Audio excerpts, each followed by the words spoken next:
పుష్ప 2 సినిమాతో Indian cine చరిత్రలో ఉన్న రికార్డులు అన్నింటినీ తిరగరాసి సరికొత్త చరిత్రకు శ్రీకారం చుట్టాడు ఐకాన్ స్టార్ అల్లు అర్జున్. అయితే ఈ సినిమా ఆయనకు ఎంత సంతోషాన్ని కలిగించిందో అంతే బాధను కూడా కలిగేలా చేసింది.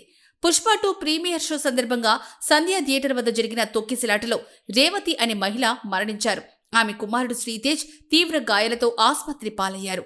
ఈ ఘటనతో అల్లు అర్జున్కి ప్రత్యక్ష సంబంధం లేనప్పటికీ ఆయన అనేక విమర్శలు ఎదుర్కొన్నారు. అయితే అలా విమర్శించిన వారే ఇప్పుడు అల్లు అర్జున్ మంచి మనసును మెచ్చుకుంటున్నారు.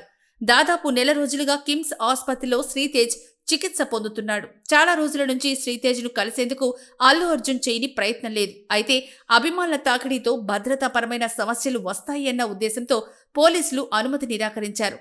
అయినా అనుమతి కోసం పట్టువదలని విక్రమార్కుడిలా అల్లు అర్జున్ ప్రయత్నించడంతో పోలీసులు తగు జాగ్రత్తలు చెబుతూ షరతులతో కూడిన అనుమతినిచ్చారు. దీంతో ఎట్టకేలకు శ్రీతేజ్ను కలిశాడు అల్లు అర్జున్. ఈ సందర్భంగా ఆయన తాను గొప్ప మనసున్న మనిషి అని మరోసారి చాటుకున్నాడు. ఆసుపత్రిలో శ్రీతేజ్ను కలిసి అతనితో తగినంత ఎక్కువ సమయం గడిపే ప్రయత్నం చేసిన అల్లు అర్జున్ అతని ఆరోగ్యానికి భవిష్యత్తుకి తనదే పూర్తి బాధ్యత అంటూ భరోసానిచ్చాడు. ఇప్పటికే శ్రీతేజ్ కుటుంబానికి 2 కోట్లు ఆర్థిక సాయం అందించిన సంగతి తెలిసిందే.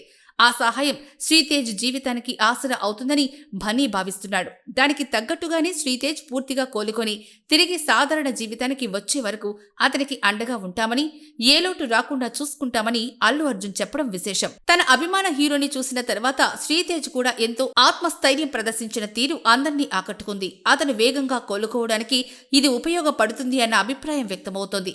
తన ప్రమేయం లేకుండానే జరిగిన తప్పిదానికి కూడా ప్రాయశ్చిత్తంగా సాగుతున్న అల్లు అర్జున్ తీరు బాధితుణ్ణి కలిసిన సమయంలో అందరి మనసును హత్తుకుంది.